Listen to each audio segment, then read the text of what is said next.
Los sefirot son los números, las figuras de los números son los distintos mundos, Asilut, Briah, Yetzirah y Asiá, y ya tenemos eso definido, y luego tenemos que definir algo más, que es el tema del simbolismo y el tema de las letras, que es muy importante. Para el mundo hebreo, las letras no son como para nosotros un instrumento de trabajo para escribir cosas. Sí lo usan así, pero no son un instrumento de trabajo. Cada letra es todo un tratado. Cada letra dice algo muy importante. Entonces, por eso el Zohar tiene la característica de que está dividido por letras, de manera que tiene 22 conjuntos, que ellos llaman libros.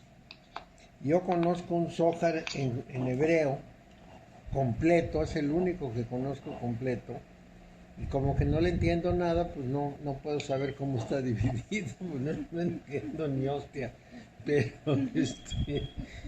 cuando menos lo conozco. Entonces yo he querido comprar uno, pero en primer lugar no hay en español y el de inglés está carísimo. Entonces me he decidido a quedarme con las fracciones que tengo y darme por satisfecho, porque sí, es un gasto bárbaro. Creo que sí lo tiene el centro de Cábala de aquí de Los Ángeles. Creo que sí lo tiene en español, pero no sé cuánto cuesta, Mario. Sí, carísimo, porque además como es algo especial, le cargan Cuando hablas la de mano. Carísimo, ¿de qué cantidad estás hablando? Bueno, pues a lo mejor cuesta unos 4,000 pesos. Que en dólares, bueno, pues son $200, pero para nosotros es mucho dinero. Sí, mira, ya. si nos dan el próximo estímulo externo, te lo compro. Que ya está en discusión ahorita, es probable que sí van a ser 1,200 que lo van a aprobar, Mario. Y aquí nada, aquí estamos el sufrir. Bueno, aquí le dieron 5,000 pesos a todos los viejitos menos a mí. Del primer estímulo te compré la computadora. Sí, aquí está, es esta. Y ya del siguiente estímulo, pues quién sabe si... El libro del Zohar. Sí. Primero que llegue. Sí, a ver si Hachén nos hace el favor y te mando el dinero. O te compro los libros y te los llevo. Bueno, pero primero que se dé el suceso. Bueno, es su consentido, llame. Es el Zohar, el Zohar se llama. Zohar, sí. Zohar.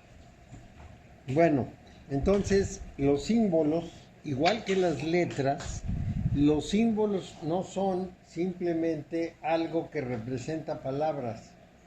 Los símbolos a veces son más importantes que las palabras, porque tienen un significado muy complejo. Les voy a dar un ejemplo de eso. Mario, disculpa. Sí. Disculpa, la cábala cristiana está más cerca de los sefardíes que de los escanasíes. No, la cábala está lejísimos de los askenazíes, ellos no la aceptan. Esa es de los sefardíes. Sefardí, por eso te dije. Sí, la cábala es de los sefardíes, pero no la hermética, sino la cábala judía. Es decir, hay dos cábalas, una cábala hebrea y una cábala hermética, le llamamos hermética la de Occidente. La de los judíos es un trabajo interno del judaísmo. La de los cristianos está cristianizada. Tomaron conceptos de la cábala, conceptos básicos, le sumaron una serie de conceptos de otras regiones del Medio Oriente y de lo que se había desarrollado en Occidente, y se hizo una cábala completamente distinta. Ahora, la próxima pregunta que tengo es, ¿los masones estudian la cábala cristiana o la cábala hebrea? Estudian la cábala hermética, la cristiana. La cristiana, ok. Porque esa cábala cayó en la masonería. ya me voy ubicando ahorita, Sí, Mario, sí. sí, porque justamente lo que hizo Pico de la Mirandola entró a la masonería. Ajá. Y Mario, Elifas Levi también fue masón, ¿cierto? estoy seguro que sí, pero no tenemos, yo no tengo certeza, pero estoy seguro que sí porque sabía una serie de cosas. El problema es el siguiente, la masonería original es una masonería operativa, la original. Masonería operativa quiere decir las personas trabajaban con los conocimientos básicos de geometría sagrada y de todo lo demás en que pudiera utilizarse el conocimiento cabalístico. Esa es la masonería operativa. Sigue existiendo en Europa, sigue habiendo grupos masones operativos. Cuando llegó a Inglaterra se hizo masonería simbólica, es decir, una masonería en que son albañiles simbólicamente. Se ponen el delantal, hacen lo que tienen que hacer de más o menos los rituales, pero no trabajan con las manos. Ese es un problema desde mi punto de vista muy serio, porque todos los oficios iniciáticos, que son esos oficios de realización de obra, que serían el de construcción, el de carpintería, todos los que se usaron, joyería, etcétera, que se usaron en el templo de Salomón son oficios iniciáticos. Entonces, esos no los practican. Te vas a encontrar con economistas, abogados, ingenieros, pero que no se dedican a eso, de la operativa. Entonces, usan la masonería simbólica. Y en esa masonería, pues se usa toda la terminología de la operativa, más una gran cantidad de palabras hebreas. Como que eso le pone mucho caché al asunto y les encanta usar las palabras hebreas. Entonces, yo no diría que para hacerlos enojar, pero cuando yo hablo con ellos, les traduzco todo. Entonces, eso como que no lo aceptan. Vamos a decir, en el grado 18, el que toma el grado tiene que pronunciar 3 veces una palabra. La palabra en español es desviación, desviación, desviación, pero la dicen en hebreo y no saben lo que quiere decir hasta que se los revelan. Bueno, eso es una barbaridad. Entonces, no saben ni por qué lo dicen, cuándo sucedió, todo lo demás. Entonces, de veras que es muy complicado. Yo alguna vez tuve la tentación de escribir un breve tratado de la masonería y sus grados, tratando de explicar qué significa cada paso, cada grado. Pero después me arrepentí, porque es mucho trabajo, mucho tiempo, y lo único que voy a lograr es que se molesten. Sí, entonces no vale la pena. Sí, ellos, perdón Mario, una preguntita, ellos también estudian lo que es el rosacrucismo, ¿no? Lo que son los rosacruces también, ¿no? También. Los rosacruces originales los conocemos a través de pues él se decía secretario de la orden, Jean Valentin Andreas, que publicó Las bodas químicas de Christian Rosenkreuz, otro libro llamado Confesio y un tercer libro que se llama, ya no me acuerdo, al ratito me acuerdo. Entonces, Fama Fraternitatis. Bueno, esos 3 libros los escribe Andreas, pero en la introducción de uno de ellos dice que su sociedad está formada por personas que se pueden reconocer fácilmente, pero que no se conocen personalmente. Es decir, cuando uno de ellos escribe o dice algo, otro reconoce que pertenece a la orden, pero nunca se reunieron físicamente. Entonces, es una orden muy extraña, llegan todavía con sus atuendos para evitar tener contacto visual. No, ni siquiera se reunían. Tenían el conocimiento y a través del conocimiento sabían que existían otros que conocían lo mismo. ¿Y cómo compartían el conocimiento? O cada quien Escribiendo. Escribiendo, se transmitían y llegaban a cruzarse. Sí. Se escribían, leían y se enteraban que el que había escrito era uno de los hermanos, pero nada Porque más. si era clandestino, ¿no? Como clandestino, sí, pues más clandestino que eso, que nadie conoce a nadie, no puede haber. Bueno, eso es lo que dice Andreas, yo no sé si es cierto, pero es lo que dice. Entonces, esos tres libros, Las bodas químicas, el Fama Fraternitatis y el otro, ya se me olvidó ahora cómo se llama. Jamás sabe qué dijiste. Sí, entonces, esos tres son fundamentales porque es lo que verdaderamente constituye el rosacrucismo original. El de amor, pues ya es una especie de refrito norteamericano. El original es aquel. Confesio se llama el tercero. Bueno, entonces, el punto clave es que sí, efectivamente, han absorbido una cantidad de conocimiento, como que les puedo decir, como el conocimiento libresco. Es decir, se leyeron por ahí unos textos no muchos ni muy profundos y oyen en las tenidas de la orden, oyen palabras y estudian, porque estudian, tienen reuniones de todo un día, cada sábado, cada viernes, o cada que les toca se reúnen todo el día y les enseñan cosas y les transmiten cosas, pero así como entran, salen. Muy pocos son los que verdaderamente tienen un interés profundo en el conocimiento.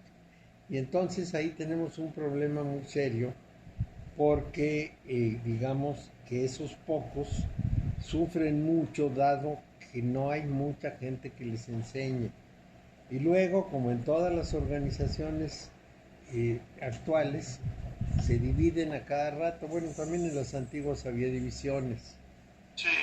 Entonces, el problema es que esas divisiones hacen que cada grupo dividido tome un rumbo y luego ya no sabes quién es qué, cuál es cuál de cuáles. Cuesta mucho trabajo, mucho, abrirse paso entre las distintas escuelas. Entonces sí,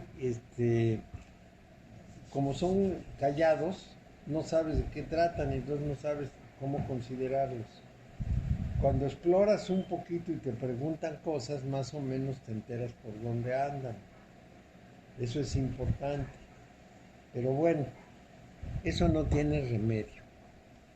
Luego, por razones inexplicables, como que desaparecen del mapa, alguien alcanzó un grado de maestro y ya no sabes de él, como que se aísla y ya se acabó y no asiste a ninguna reunión ni nada. Y otros que están en los grados menores, pues ahí se van moviendo como pueden. Sí es difícil. Bueno, entonces la cábala hermética entró en la masonería de manera franca y el problema es cómo descifrar lo que pudiéramos llamar cada uno de los elementos. No sé si llaman elementos o conocimientos. Mario, disculpa la pregunta. La cábala hermética contiene simbología, numerología, astrología, simbolismo y qué otra cosa tiene. Tiene astrología, bueno, primero cábala. Tiene astrología, tarot, alquimia y magia. Las 5 ramas son: la cábala es la teoría, la astrología es el diagnóstico, el tarot es el camino, la alquimia es el método y la magia es el resultado. Ok. Esta la tiene solamente la cábala hermética, la cábala hebrea no tiene esto, nada de esto. No, Nada de eso, es cábala nada más con interpretación de la Torah. Lo que tiene la cábala hebrea es gematría, temurá y notaricón. Ajá. Entonces, con eso trabajan. El problema es el siguiente. Qué bueno que lo preguntas porque eso me sirve para hablar de esta cuestión que es importante. La Torah original fue escrita en hebreo que no tiene vocales. Las aparentes vocales como la alef son mudas.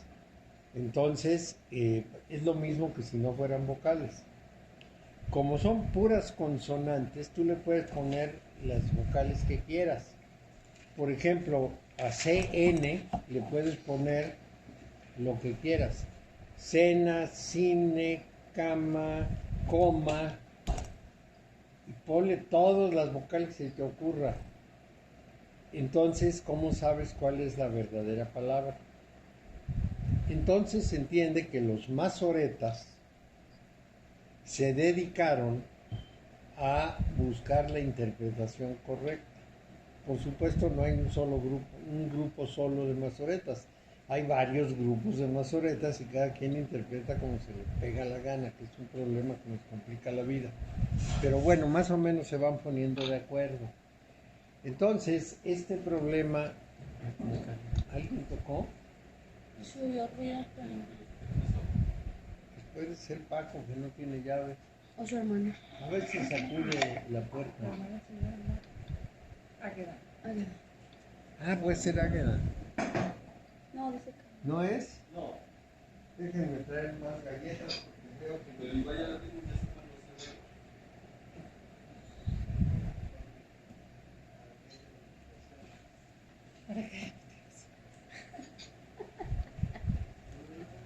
¿Nos conocerá? No lo dirá el tanteo. ¿Cómo está? Interesante todo lo que nos está diciendo. Mario, oye, pero digamos, cábala, teología, No está Mario ahorita, no está ahorita. No está. Estaba revisando que se acaba la teoría, tarot, camino, alquimia, método, magia, resultado, pero hay otra astrología, ¿no? Ah, sí. Chopsul. Chopsul.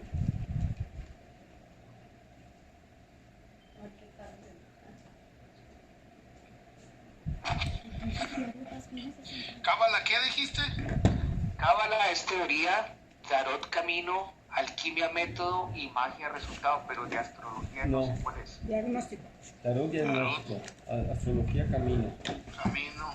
Ah, astrología es camino, gracias. Sí. Astrología y camino. Astrología es No. diagnóstico. Astrología es diagnóstico. Cábala es teoría. Astrología es como diagnosticas fuerzas y debilidades, amenazas y oportunidades. ¿Y van en ese orden o puede ser diferente? No, ese es el orden porque primero sabes a dónde vas. Luego ¿Alquimia es qué? ¿Alquimia es qué? Método. método. Método. Y magia. Entonces, el orden es así porque primero te enteras de qué se trata. Luego mides dónde estás con la astrología. Luego inicias el camino de liberación y de transmutación. Y después de eso utilizas un método específico que es el de la alquimia. Y cuando terminas eso, ya adquiriste algún tipo de poder. Y entonces entras a la magia. A la magia, ¿qué es el resultado? Es el resultado. Mario, ¿puedes saltar? Es cuenta de la teoría al camino, sin diagnóstico. Mira, sí se puede saltar, pero No es lo ideal, vamos, pero eso es simplemente para fines de conocimiento. Ahí tenemos dos ramas. Una rama es el conocimiento. Si me quiero enterar, puedo empezar por donde sea. Puedo empezar por el tarot, por la astrología, por la alquimia, por la cábala, da igual. Pero esos son los que estudian cábala, los estudiosos como los académicos. En cambio, el cabalista no puede hacer eso, porque para el cabalista la cábala no se puede enseñar, se comunica. La cábala es una experiencia de vida, entonces no puedes brincarte de los 15 años a los 3 y de los 3 a los 24, sino que es necesario que vayas en orden. Y esa comunicación es una comunicación de persona a persona, en la cual el que quiere ser cabalista va aprendiendo del maestro cabalista todo lo que se puedan imaginar, prácticas, actitudes, en fin, todo lo que cabe pensar que tenga que aprenderse de una persona que tiene la experiencia. Entonces, es lo que pudiéramos decir, una condición aceptada por todos. La cábala no se estudia, dicen que es un disparate enseñar cábala. Historia de la cábala sí, pero enseñar cábala es un disparate porque se comunica. Es decir, se comunica con el ejemplo, con las interpretaciones que se hacen en el camino, con el uso de los métodos de la gematría, el Temurá y el Notaricón, y los alumnos aprenden a hacer todo eso. Entonces, ¿qué diríamos? Si alguien quiere comunicarle la cábala a otro, le dice cuál es el método de la Temurá y lo pone a ejercitarlo. Y entonces el otro no anda preguntando ¿y cuántos cabalistas ha habido y cómo ha sido y todo eso? Sino que está practicando la interpretación de la Torá, porque la cábala es la Torá oral, de manera que todo el trabajo cabalístico es tomar la Torá y convertirla en su desciframiento. Dice, en la masonería dicen, cuando se termina la formación simbólica, que están buscando la palabra perdida. Esa es una cuestión cabalística. La palabra perdida es el nombre de Dios que se perdió cuando Adán y Eva abandonaron el paraíso. Perdieron el nombre de Dios, que era la clave de entrada, y al perderla ya no pudieron entrar. Entonces, esa palabra perdida la buscan 4 rabinos, esa historia que ya conocemos. Buenas tardes. Un rabino, uno de los 4, entra por el sentido literal. Entonces, entra a leer la Torá en su sentido literal, entra vivo y sale muerto.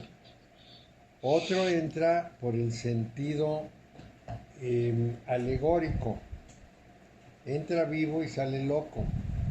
El tercero entra por lo que pudiéramos decir el sentido interpretativo. Trata de encontrar las razones y la lógica. Ese entra vivo y sale apóstata. Solamente Rabí Akiva entró por el sentido secreto, que es la S de Pardés, y entonces pudo salir vivo. Pardés son 3 metodologías, y la primera se llama Peshat, la última se llama Set. Son las metodologías literal, alegórica, lógica y secreta. Entonces el que entra por el sentido secreto sale vivo y lleno de conocimientos y lleno de respuestas. Y eso es muy importante de considerar, porque las 4 letras P, D, R, D y S, Pardés, quieren decir paraíso. Es el nombre del paraíso, el Pardés.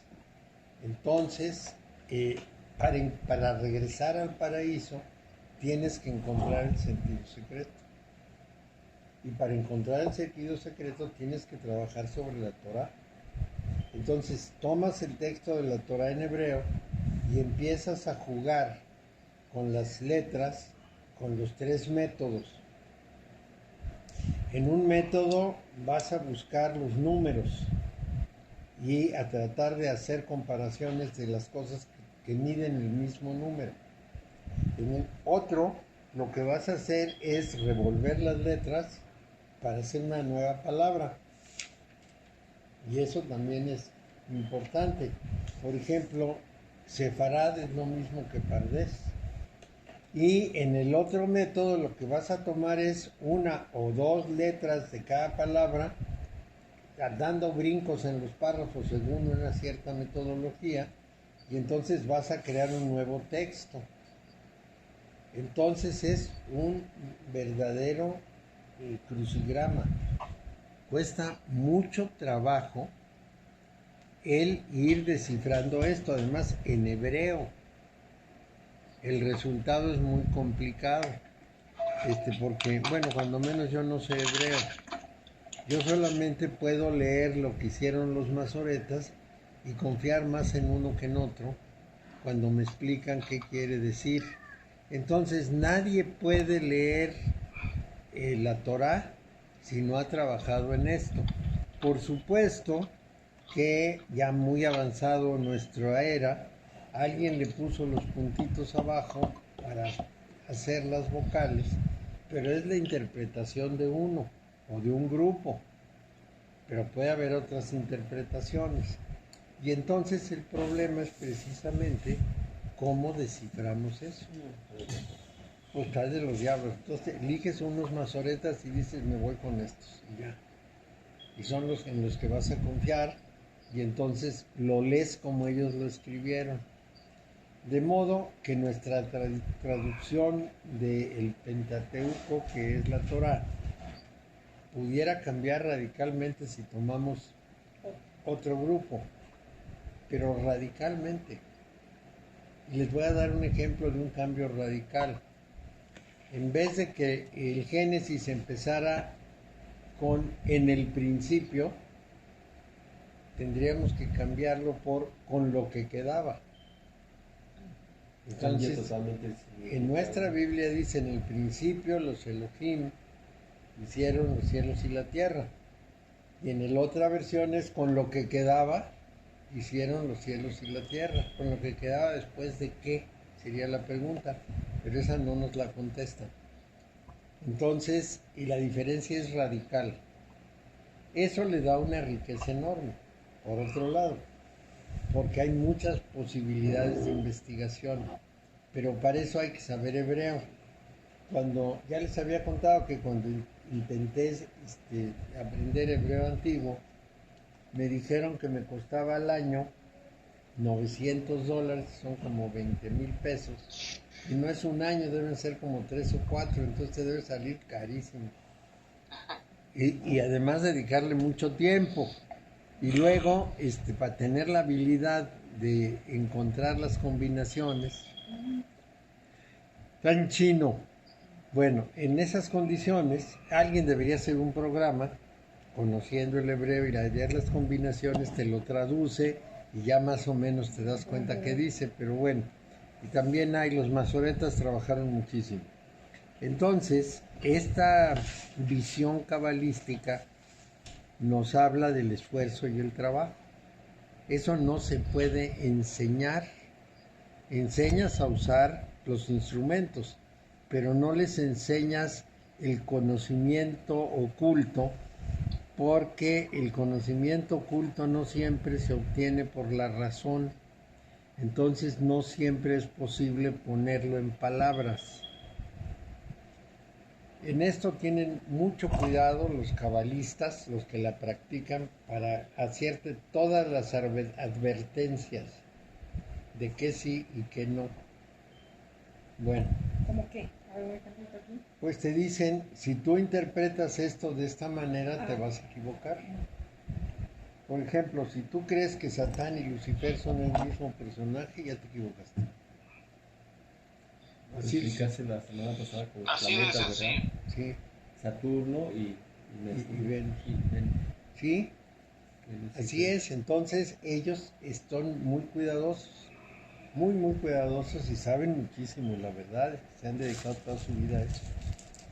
Y son muy, muy conocedores. Pero bueno, Satán y Lucifer no son el mismo. no, no son el mismo. Satán es Saturno y Lucifer es Venus. Entonces, bueno, pues no son el mismo. Uno es las sombras y otro es la luz. Sí, el luz de la mañana, El lucero de la amanecer. mañana y el de la noche. La estrella de la noche, que es importantísima. Y luego cuando se cumple su vuelta sinódica, entonces estamos en una condición muy importante porque sabemos cuál es el número de Venus, por ejemplo. Venus da 2 vueltas para llegar a la misma posición Sol, Tierra, Venus. Yo tengo una pregunta. Sí. Me quedó desde la semana pasada. En el sistema solar comienza Mercurio, Venus. Sí, ¿verdad? Sí. ¿Y por qué si Mercurio da 2 vueltas y Venus, no, Venus da 2 vueltas y Mercurio da 3? Ah, sí, ¿verdad? Porque sí, está más cerquita, sí. Ahora sí. Y por eso el número de Venus es 5 y el de Mercurio es 6. Sí, ya. Ujú. El número de Venus es 5 y el de cuál otro. Y el de Mercurio es 6. Déjame ver si tengo aquí cómo enseñártelo. Mira, lo voy a hacer en un papel que debe haber, pues no hay por ahí una hoja. En 2 vueltas.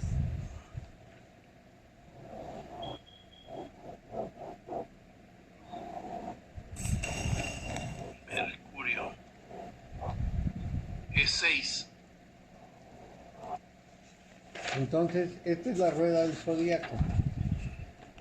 Cada uno de los momentos sinódicos de Venus va tocando un punto. Y en 8 años dibuja una estrella de 5 picos. Mercurio más rápido, en sus movimientos sinódicos, toca 6 puntos y hace una estrella de David. Sí. Interesante. Venus toma 8 años. ¿Y Mercurio cuántos años, Mario? No, Mercurio toma como 3 años. 3 años. Sí. Es la que hace de 6 puntas, ¿va? Luego te lo confirmo, lo voy a calcular porque a veces de memoria dice una barbaridad, pero lo voy a calcular y te digo cuánto tarda Mercurio. Pero Venus sí, está seguro que son 8 años, ¿verdad? Sí, de eso estoy porque es un año, 1.6 años cada uno de los pasos. Eso es lo que me sirve de recordatorio. 1.6 por 5 por 8, no, por 5 da 8. 8. Sí, porque son 5 pasos. Entonces, 5 más 3 es igual a 8. Y de ahí te queda de ¿cómo se llama? De tarea averiguar como es de 6 puntas, ¿va? De 6, una estrella de 6, entonces Sí. Dice que son 3 años. Yo les digo, sí, son como 3 años. Yo luego les doy la certeza, pero tengo que hacer el cálculo. Y Ok, ahora está bien, Mario. les voy a decir otra cosa muy importante. No es lo mismo 5 más 3 que 3 más 5. Ah, cabrón, desciframe eso. Bueno, pues el 5 es el hombre pentagramático. Para tomar una de las definiciones, es el hombre pentagramático y el 3 es el espíritu. Entonces, el hombre pentagramático más el espíritu se llega al doble cuadrado, es decir, a la materia en el orden superior. Ese doble cuadrado es como esta estrellita que estoy poniendo aquí, Ay, arriba. como la de los musulmanes. Sí, 2 cuadrados. 2 cuadrados cuadrapeados. Bueno, entonces esa es la materia en el orden superior. Así.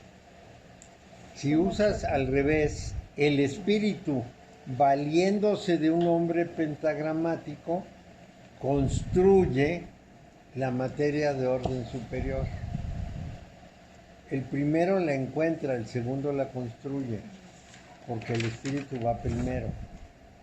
Y luego 3 más 5. No, ya. 3 más 5. Entonces, uno la encuentra. El hombre pentagramático en una actitud espiritual encuentra el orden superior que existe en la manifestación. El espíritu, valiéndose del hombre pentagramático, crea la realidad material de orden superior. Como ven, estas interpretaciones son verdaderamente inagotables. Porque 8 también es 4 más 4. 4 más 4 es el esquemita que puse, 2 cuadrados. Pero también es 7 más 1, por ejemplo. O 1 más 7, según quieran organizarlo. Y todo eso tiene que meditarse y tiene que encontrarse una respuesta. Entonces, vamos a decir que en la auténtica masonería deberían poner de este tema y decir todas las posibles combinaciones, menos 1 más 1 más 1 más 1, las tienes que interpretar. Por ejemplo, 2 más 2 más 2 más 2. Y así síganle. Por eso entender lo que es la numerología, bueno, los números Sí. pitagóricos, que Sí. es 1, 2, 3, 4 y el significado, y no como 1, como 2, y como 3, como 4. Claro. Vamos a pensar en 4 más 3 más 1. Es también igual a 8. Es la materia en bruto más el espíritu más el impulso original de la yod, te da el mismo 8. El 1 es la yod original, que es la que genera todas las letras.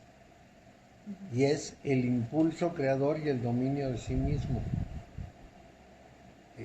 La yod es el impulso con que Keter llega a Jochma. Entonces todo eso hay que irlo deduciendo. No te lo platican los maestros, te ponen a pensar y luego te dicen si sí o si no. Es un trabajo de los diablos, pero es importante. Entonces, bueno, pues en todos los casos llegamos a 8, pero por caminos distintos. Mario, ¿significa algo diferente que llegues en 2, que por ejemplo en 5 más 3, que en 2 más 2 más 3 más 1? Es distinto porque son aplicaciones distintas. ¿Cómo llegas al orden? Se dice la materia en una octava superior. ¿Cómo llegas? Y entonces, como las octavas superiores, que son musicales, dependen de las relaciones entre los periodos de los distintos planetas, tienes que conocer los periodos, sus proporciones, las proporciones de los intervalos musicales, y entonces entender, por ejemplo, la relación de octava a octava es un 1 a 2 o un medio. ¿Cómo es esto? Bueno, cuando Pitágoras se le ocurrió, puso una larga cuerda en un cuarto y entonces la hizo vibrar. Haciendo vibrar la cuerda, oyó una nota musical y entonces a la mitad exacta le puso un tope e hizo vibrar la mitad. Y entonces tuvo la misma nota, pero una octava más alta.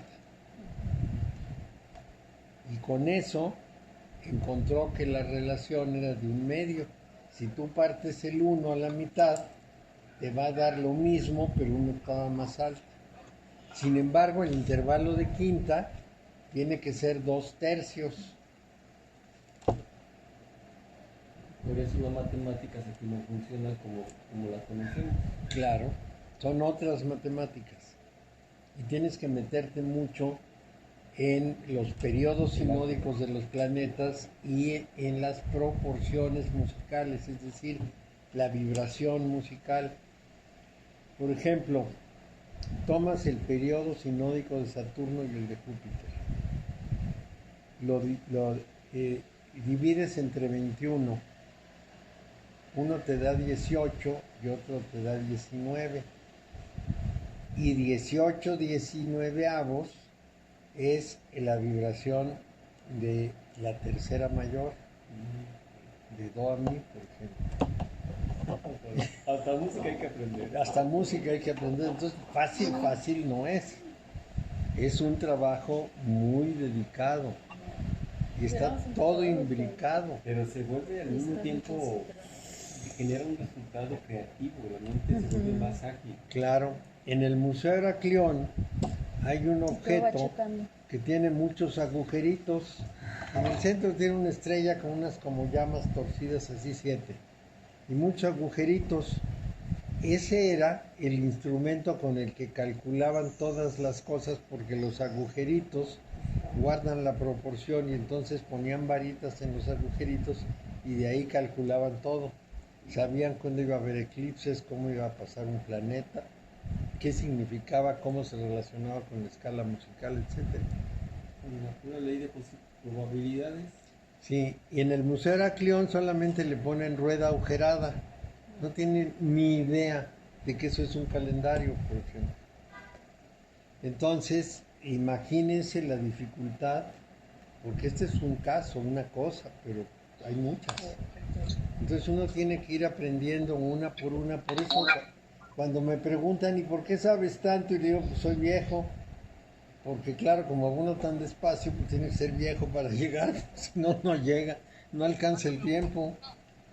Tiene uno que ir aprendiendo una por una. Y es muy pesado. ¿Cómo? Muy lejos, Te oyes muy chiquito. ¿Me oyes ahora no? muy lejos. Muy poco. Estás como callado. ¿Aló, aló? Ya, ¿Ahora? ahí sí. Ok. Ahí ya estás en tu lugar. Te quería preguntar algo acerca de cuando dicen el orden de los factores no altera el producto, pero en este caso sí altera el producto. Es que estos no son factores aritméticos, son realidades independientes. No estamos hablando de números en la aritmética que sí da ese postulado. Aquí no estamos hablando de números, estamos hablando de conceptos. En el orden que tú pongas, en cualquiera de la orden del número. Claro, porque ¿qué es lo que decimos? El número no es una cuenta de cosas, es el símbolo de una situación determinada. Entonces estás comparando situaciones. Si primero tienes el conocimiento y luego aplicas el orden espiritual, obtienes una cosa, es tu obra humana. Si el espíritu te usa como su instrumento, es una obra divina. Son cosas distintas. ¿Sí el qué? ¿Sí el orden? ¿Lo Y segundo? el espíritu te utiliza como instrumento. Por ejemplo, Tienes que darle lo mismo. si Dios utiliza un profeta, entonces hacen una profecía. Pero si un sabio cabalista utiliza el camino del espíritu, llega a una conclusión. Son cosas distintas. Entonces los números no sirven en este caso para contar cosas, sino para simbolizar cosas. Y eso es muy complejo. No es una cosa sencilla. Entonces tienes que aprender todo, uno por uno, y luego relacionar los números. Y al relacionar los números entiendes cuando te ponen un símbolo. Les voy a dar un ejemplo. Los arcos góticos se trazan con una estrella de 5 picos. Entonces tú ves un arco gótico y bueno, pues te parece un arco, un simple arco, ahí está el arco gótico. Este de aquí. Pero, este de aquí. Pero te está diciendo que esto es el camino de Lucifer, del ángel de luz. Por eso los arcos suelen tener vitrales. Es la luz. Pero esos vitrales no pasan la luz directamente. No atraviesa la luz el cristal y sigue adelante, sino que entra al cristal, hace una operación interna y de ahí se proyecta. Por eso casi todas las iglesias tienen esos vitrales. Ajá. Sí, nada más que los góticos tienen ese tipo de vidrio que hace esa transformación y los actuales no. Estos cristales de las iglesias góticas los hacían en Turquía unos artesanos, unos maestros masones artesanos que hacían ese cristal cuyo secreto aparentemente se perdió. Ya no podemos hacerlos otra vez así. Entonces, cuando menos los que existen sabemos que nos van a dar esa condición. Por supuesto, por ejemplo, en la Catedral de Chartres llegó un obispo que dijo que había poca luz y mandó tirar los vitrales de arriba, porque él quería más luz. Bueno, ya no pensemos en más. Bueno, aquí Méndez Arceo limpió la catedral de Cuernavaca, la dejó toda pelona, pero le quedó muy bonita, ¿eh? Sí. Bueno, pero pensemos en lo siguiente. ¿Por qué estaba tan oscuro? ¿Será que los constructores eran tontos? No, porque en todos los templos iniciáticos tienes que tener casi penumbra. Ese es el principio general del trabajo iniciático. Tienes que trabajar en penumbra. Entonces no era porque sí, era porque así tiene que ser el templo iniciático. Así era Eleusis, así era Delfos. Entonces, bueno, pues si no lo sabes, mandas tirar los vitrales. Es un problemón. Bueno, entonces ya les conté muchas cosas sueltas. Todo se integra. Pero esto es para darles idea de lo complicado de la cuestión. Uno tiene que aprender muchos detalles, muchas cosas, para ir interpretando y para ir brincando de una cosa a la otra y saber por qué. Entonces, claro, de pronto alguien me pregunta, pero ¿por qué le has dedicado tanto tiempo al estudio de la Catedral de Chartres? Pues porque es una enciclopedia. Consideren que tenía arcos góticos, tanto los que tienen vidrio como los de arriba de soporte. Tenía arcos góticos. ¿Cuántos? Tenía vitrales que filtraban la luz de esa manera. Tenía remates de columnas, en una columna 7 remates que hacían todos los intervalos musicales. Bueno, no son 7, son de segunda, de tercera, de cuarta, de quinta, de sexta, de séptima y de octava. Son 7. Sí, son 7. Bueno, entonces, al hablar en el laberinto de la Catedral de Chartres, se produce una reproducción de la voz haciendo los 7 intervalos. Quien no va y oye, pues no capta nada. Pero es importantísimo. Luego tienes que enterarte cómo lo hicieron, porque no tenían más que compás, escuadra y tendel. El tendel era una cuerda con 13 nudos. ¿Por qué usaban el 12? ¿Por qué no era con 11 nudos para tener 10? Sí, cuando tienes 11 nudos tienes 10 espacios. Cuando tienes 13 nudos tienes 12 espacios. Entonces usaban el sistema duodecimal, no usaban el sistema decimal. ¿Por qué? Es veras complicado, no es sencillo.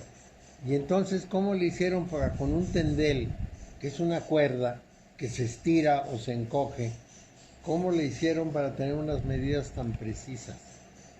Ellos sabían que en la parte grande, si cuando es algo muy grande, el error que puedas tener pues es mínimo. Mientras más grande, más pequeña es la posibilidad de error. Pero de todas maneras hicieron las cosas muy perfectas. Salvo con bombas, esas catedrales no se han caído ni con temblores ni con nada. Se cayeron en la Segunda Guerra Mundial. Pues sí, ahí Todo sí bombardearon, pero salvo bombardeos se mantuvieron íntegras. La catedral de Notre Dame se quemó y prácticamente se quemó el techo, se conservó el cuerpo. Todo esto es muy importante de considerar porque sabían lo que hacían. Pero con esos instrumentos tan primarios, ¿qué tanto sabía el maestro de obras? ¿Cómo es que habían encontrado lo que pudiéramos llamar las medidas del universo para que al plasmarlas en un edificio fuera tan estable? Porque si uno conoce las medidas universales, todo lo que haga corresponde a un orden eterno. Esa es la definición básica. Entonces, el conocimiento de los masones de la geometría sagrada. Claro. ¿Qué es lo que pasa en la masonería? Las cosas cambian porque empiezan a perder el conocimiento secreto. Y entonces nomás repite como perico. Luego se cae una cosa por meter, Sí. no se da cuenta. Ahora me da lógica.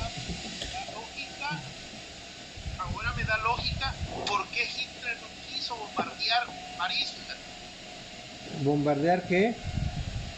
Bombardear París. ¿Por qué Hitler no quiso bombardear París? No, porque él era muy hermético y no era terrible bombardear París. Ya empezaron de nuevo estos desgraciados. Y era realmente un hombre pulso en el sentido de que le gustaba la estética, disfrutaba de la estética. Es Sí. que él deseaba ser artista. Y arquitecto, y él diseñó lo que era el complejo en Berlín. No se te escucha mucho, Luis. Espérame.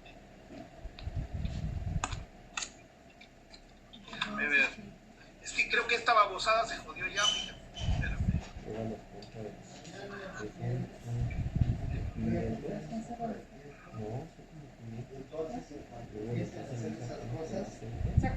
Sacas como Voy a ver mis bocinas estas. Voy a poner. Vivaldi. A ese se escucha mejor. Es que yo pensé que no estaba trabajando esto. Sí, se escucha mejor así con ese. Ah, ok. Entonces No, voy a ¿qué les dejar voy a esto. poner, Vivaldi? Les voy a poner la 1812. ¡Bum! Pone Valkyria de ¿Se oye mejor ahora, Mario? Sí. Sí. Ah, ok. Entonces, cuando empiece eso, el grito de una cantante. ¡Oh! Te decía de que por eso ahora me da sentido por qué Hitler no quiso bombardear París. No. Se negó rotundamente porque los generales le decían, bombardeamos París. Dicen, no se puede tocar París. No. Porque él era masón también. No, porque además él andaba buscando el Santo Grial, y la lanza de Longinos y todo eso. Entonces, esos eran lugares clave, según él, para su triunfo. Sin embargo, los rusos hicieron pedazos Berlín con un bombardeo constante de 3 días sin parar. Fue una cosa espeluznante lo que utilizaron el bombardeo para provocar la derrota en Berlín. Es que era la única manera. En la parte, no se vendían, soltando niños enajenados, peleando por el club. ¿Sí? Y ya nada en Argentina. No, Fue terrible. Pero bueno, eso nos muestra a dónde puede llegar un ser humano. Mira, Es más, todavía hay alemanes que dicen que, bueno, que vemos a Hitler como lo vemos porque perdió, pero que si hubiera ganado lo admiraríamos. Hoy tiene muchos admiradores. Sí, tiene mucho. Yo te dije que cuando fui a Alemania visité varios lugares, cuando fui con mi ex esposa, Sí, y me fue para mí, pero fue extrañísimo ver que en todas las casas la gente tiene las fotos de sus familiares que estuvieron involucrados en la Segunda Guerra Mundial. Sí. Unos subidos en los tanques, otros entrando a una ciudad, otros estaban cuidando un gueto, otros y así. con gran orgullo. Y le digo, ¿y todo eso qué pasó con eso? No, pues es que es mi abuelo, mi tío, mi no sé quién, mi no sé cuándo, mi papá. Y dice, pero ustedes fueron derrotados por los aliados. No, nosotros no fuimos derrotados, nosotros fuimos invadidos por los aliados. Nos invadieron a nosotros. Entonces te cuentan otra versión muy diferente de la que conoces acá. Claro que es la que a ellos les pasaron por los medios. Es lo mismo que pasa aquí en Guanajuato con la cristiada. La gente se siente muy orgullosa de haber tenido antepasados cristeros. Es como un honor haber tenido antepasados cristeros. Y se sigue considerando que fueron víctimas. Entonces, bueno, pues son dos versiones. Sí, Mario, te quería preguntar algo con respecto a... Siempre nos has hablado de la mandorla. La mandorla, ¿qué es todo el secreto de esta mandorla, Mario? Pues la mandorla es muy compleja. Vamos, se ve sencilla, pero es compleja. Como estás en geometría, me gustaría que... La mandorla es eso que está marcado. Es decir, es la intersección de dos círculos. Pero no es cualquier intersección, sino que esos dos círculos tienen, cada uno tiene su centro en el perímetro del otro. Entonces, de aquí sale la línea. De esa línea sale el triángulo. Y de ahí sacas el cuadrado, el pentágono, el hexágono, el septágono. De esa mandorla salen todos esos... Toda la numeración sale de la mandorla, de esta unión de los círculos. Y cuando haces esta reproducción de círculos con muchos círculos, es decir, generas círculos alrededor en la misma forma, lo que hace es la flor de la vida. Entonces, esta es la forma, por ejemplo, en que se organiza el agua hirviendo. Es una forma natural como se organizan las flores, como se organizan muchas cosas, y va ligada al número de oro, si lo haces en la proporción adecuada. Por ejemplo, les doy una cosa muy sencilla. ¿Cómo mides pi?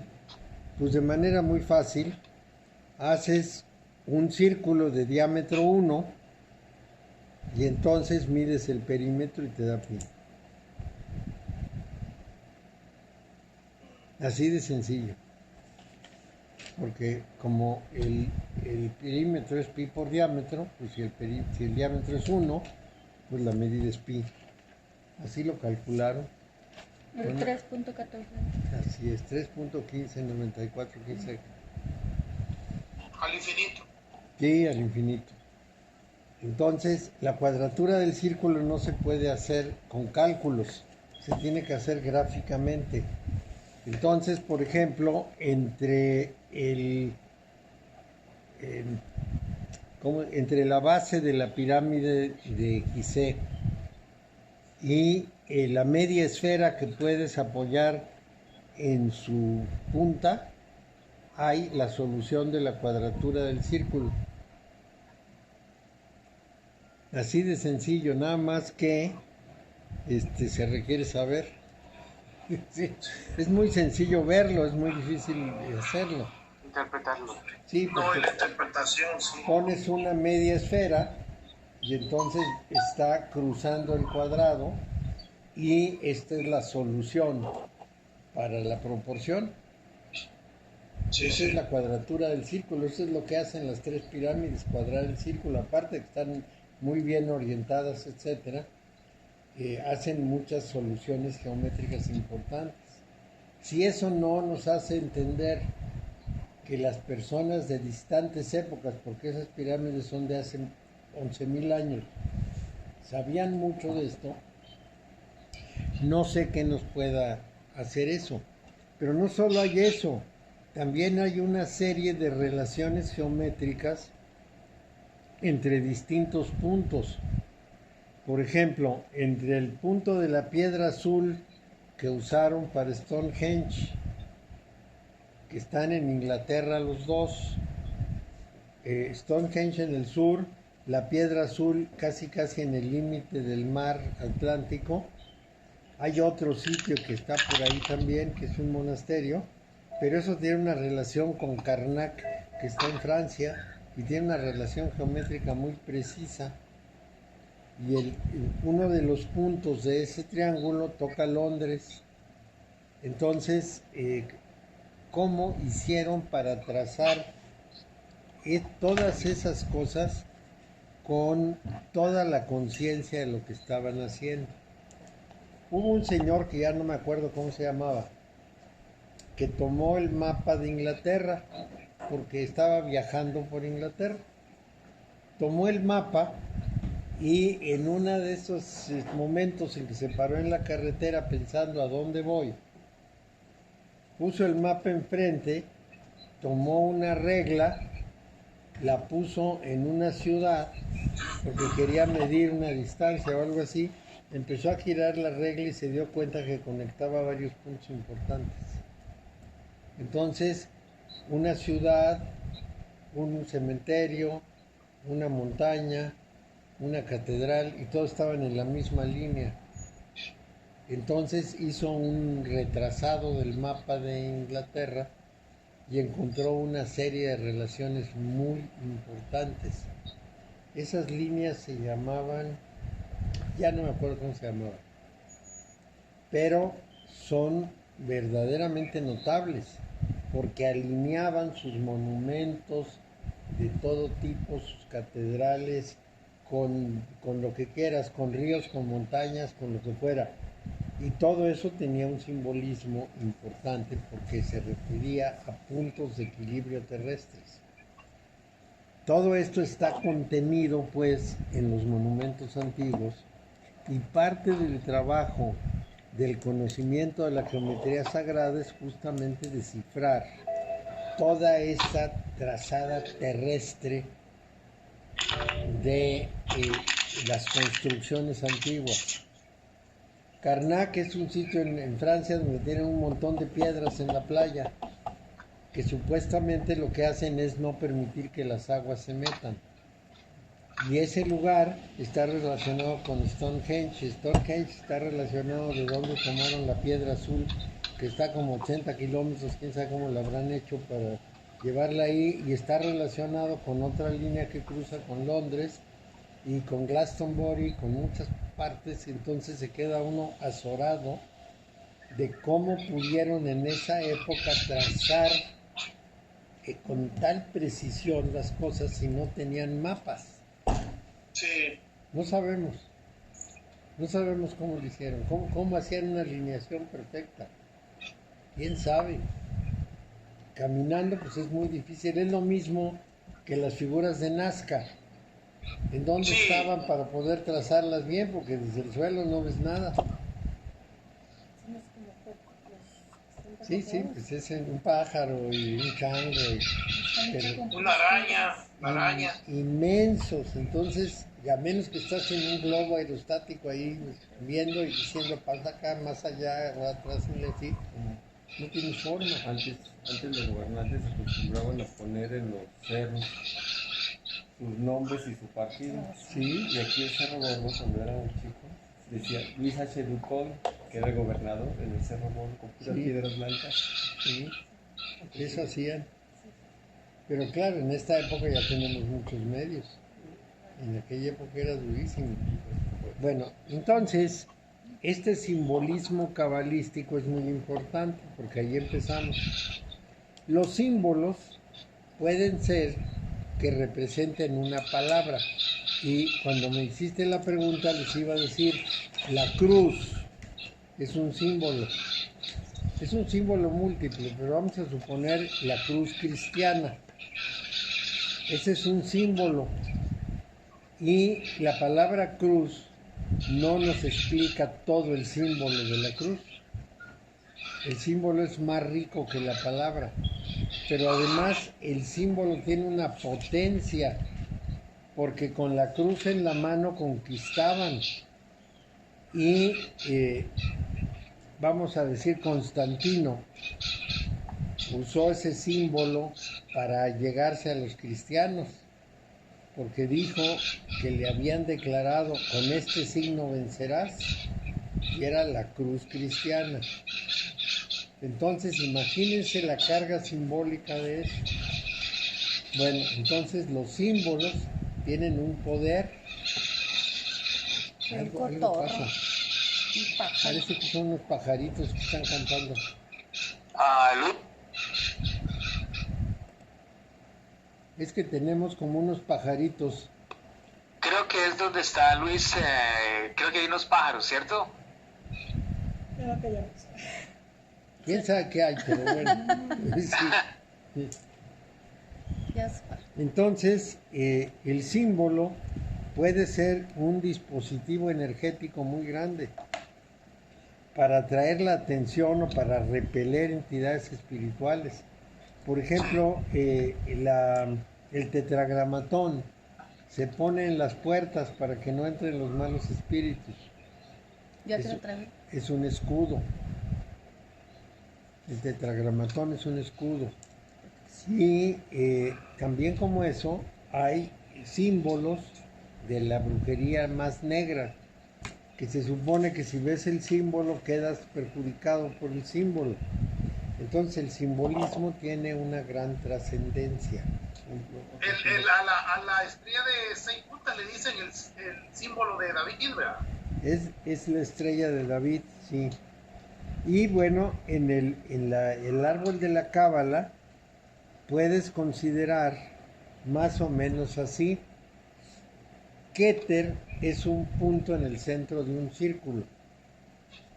Cuando caminas de Keter a Jogma, trazas una línea. Cuando caminas de Jogma a Binah, generas un ángulo con el que se hace un triángulo. Cuando bajas a Gesed, es un cuadrado. Geburah es un pentágono. Tifaret es un hexágono. Y entonces entiendes por qué la relación entre Tifaret, Mercurio, porque Mercurio traza una estrella de 6 puntas en su movimiento, y Tot, es decir, Tifaret es el equivalente de Hermes, Tot y Mercurio, porque el número 6 es el de la estrella de David, y el de la estrella de David da una figura de 6 puntas, que es el recorrido sinódico de Mercurio. Entonces entiendes que el Cristo, que es lo que representa Tifaret en la cábala hermética, el Hijo, que es lo que representa en la cábala judía, más Hermes, más Tot, más Mercurio son lo mismo.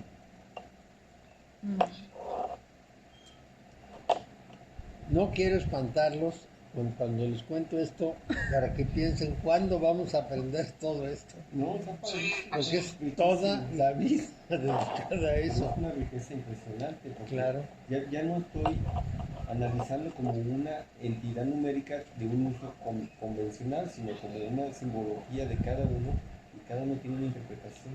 Claro. Entonces pasamos, cuando menos hablando de esto, pasamos de la enseñanza a la comunicación. En algún momento les estoy dando elementos de juicio y en otro momento les estoy dando interpretaciones. Es un brinco de una cosa a la otra lo que estamos haciendo ahí. Y cuando llegas a Malhut, no necesitas otra figura más que un círculo con una cruz adentro. Es decir, el 10 es una octava completa para el otro lado. El 10 es otra vez un 0, es un inicio, como el 1. Entonces, el inicio Keter es un círculo con un punto en el centro, y la representación de Keter es un círculo con una cruz que en su centro tiene un eje, un hoyo, y la cruz gira. Y para que gire le tienes que poner unos empujones que hacen una suástica. Entonces, vamos a hacerlo en un círculo. Y ahora lo ponemos así. En el círculo de arriba se puede ver un círculo con un punto en el centro, eso es Keter. En el círculo de abajo es un círculo con una cruz que deja un espacio en el centro, que es el eje de giro. Ahora bien, para que gire, tienen que ponerle empujones. Y esos empujones hacen la suástica. Ajá, exacto. Entonces, ¿qué es la suástica? El mundo girando alrededor de Dios. Los 4 elementos girando alrededor de Dios. Entonces, la manifestación está en Dios, como decía Spinoza. Como ven, la cosa se hace más o menos enredada. Híjole, imagínate, un hombre que se haga una plástica de tatuaje para decir es nazi cuando puede tener un sentido más espiritual. Más trascendente. Claro, ni se entera. Pero pues está relacionado. Entonces, Ese Hitler escogió la suástica porque seguro sabía algo de esto.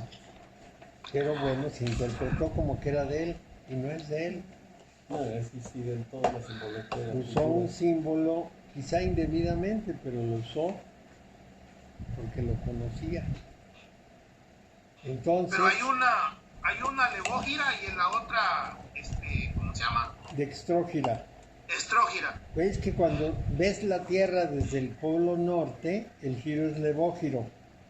Cuando lo ves desde el polo sur, el giro es dextrógiro. Estrógiro.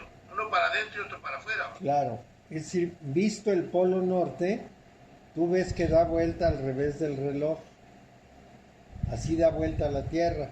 Pero si estás abajo, lo ves como las vueltas del reloj. Esto tiene el principio dialéctico que en todo está su contradicción, como el yin y yang. En toda cosa está contenido su contrario. Y entonces es posible que cambie de lo uno a lo otro. Y esto es muy trascendente en el sentido de que debemos comprender lo que pudiéramos llamar el proceso y progreso dialéctico de todo.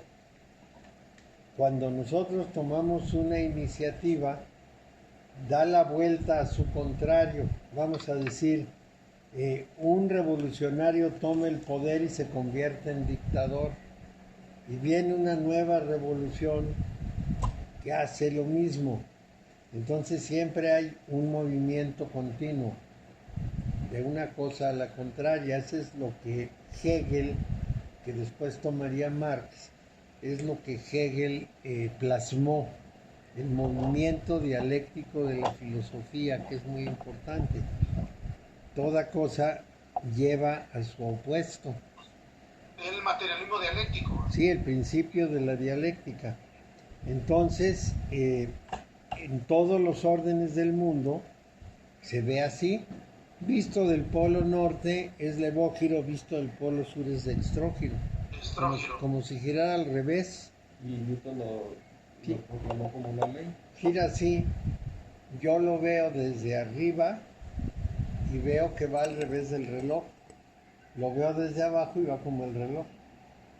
Es como cuando ves la llave del agua y cómo gira, cómo Sí. se va el agua en el lavabo, ¿no? Sí, sí, O en girando. el water. En un vórtice. No sé. Es un vórtice porque todo el universo es vertical.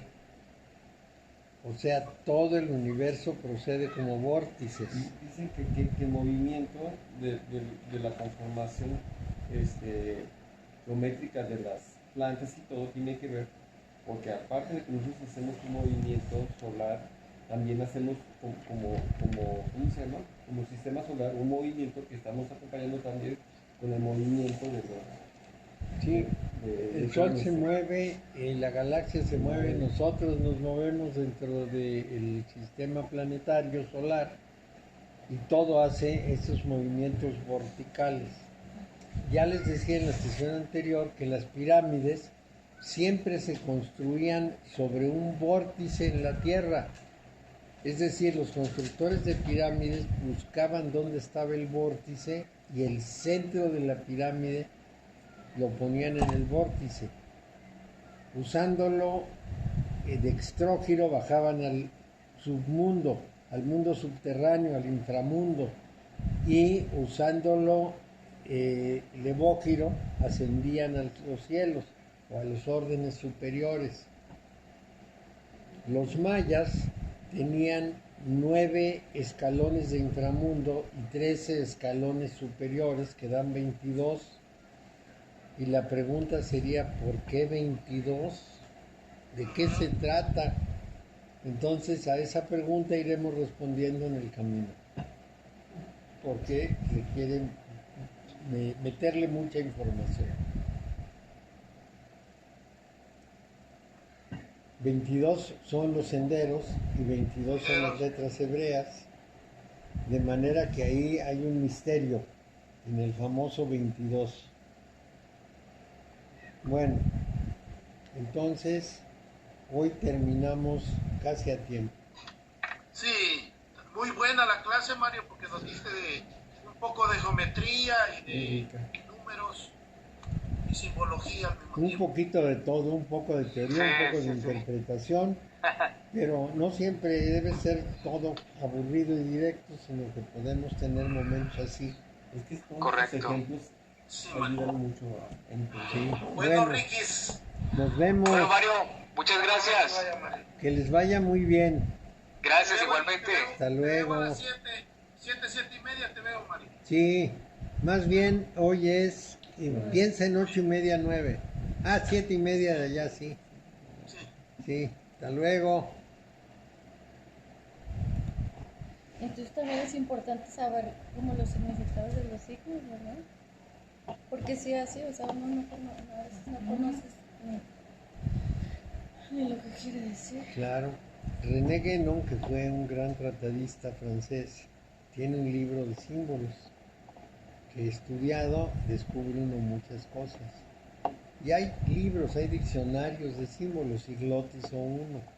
Hay varios diccionarios de símbolos. Humberto Eco hizo lo que estudia de la semántica y la semiótica, los tratados. Entonces, bueno, siempre debemos tener presente que atrás de estas cosas antiguas hay mucho acumulado. En las modernas no. Es decir, si yo voy al Museo Guggenheim, las proporciones y la altura y tal, es nada más estética. Pero si voy a la Catedral de Chartres, es una biblioteca, es distinto. A lo mejor justamente el constructor del museo tuvo alguna idea, pero no del tamaño de las que estamos hablando, sino así, nada más así como en principio algo que insinuara, pero no tiene mayor. No amarra todo lo demás. No amarra. Ese es el punto. Es decir, uno no aprende mucho, a lo mejor ve una espiral y dice, pues muy bien. Y ya. Todo lo demás, pues no, es convencional. En las casas antiguas, les voy a dar el ejemplo, en Toulouse o Tolosa, como llamamos en español, que está en el sur de Francia, cerca ya de España. En Toulouse, la ciudad se hizo copiando el esquema del cielo el día en que se fundó. Entonces, con unas grandes varas señalaban alguna estrella o alguna otra cosa del cielo y la ponían hasta acá. Entonces luego señalaban otra y la ponían acá, por eso la imagen es inversa, porque en vez de ponerla allá la ponían por acá. Pero bueno, y en cada uno de esos lugares que señalaron con sus varas pusieron un edificio específico, no cualquier edificio, el que correspondía. Y en esos edificios pusieron las piedras labradas con todo el simbolismo de eso que estaba cumpliendo como funciona el edificio. Entonces va uno ahí y una casa que parece una casa cualquiera revela una cantidad de cosas que uno no se imagina. Por eso en Francia había que respetar mucho los monumentos. Fulcanelli, en su libro El misterio de las catedrales, nos muestra algunas de las partes de la construcción de casas de Francia en donde está expresado un simbolismo profundo. Entonces dicen, la casa fulanita está esta columna con este remate que tiene tal cosa. Y en ese sentido, esas casas nunca deberían tirarse, deberían conservarse, porque dicen mucho, hablan de muchas cosas. Y la gente sabía el simbolismo, porque como no leían, pero sí leían los símbolos, interpretaban las imágenes, entonces sabían qué es lo que les estaban diciendo con eso.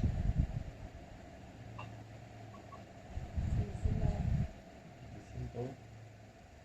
Nosotros también sabemos, por ejemplo, leemos Secretaría de Hacienda y Yo me cambio de banqueta. sí, no voltees para allá, como decían con los templos protestantes. Cuando vas por Hacienda, voltea para el otro lado. Me acordaba. Entonces también tenemos que aprender numerología. Sí, también hay que aprender numerología. Hay que aprender de todo. Es muy complicado, sí. Lleva mucho tiempo.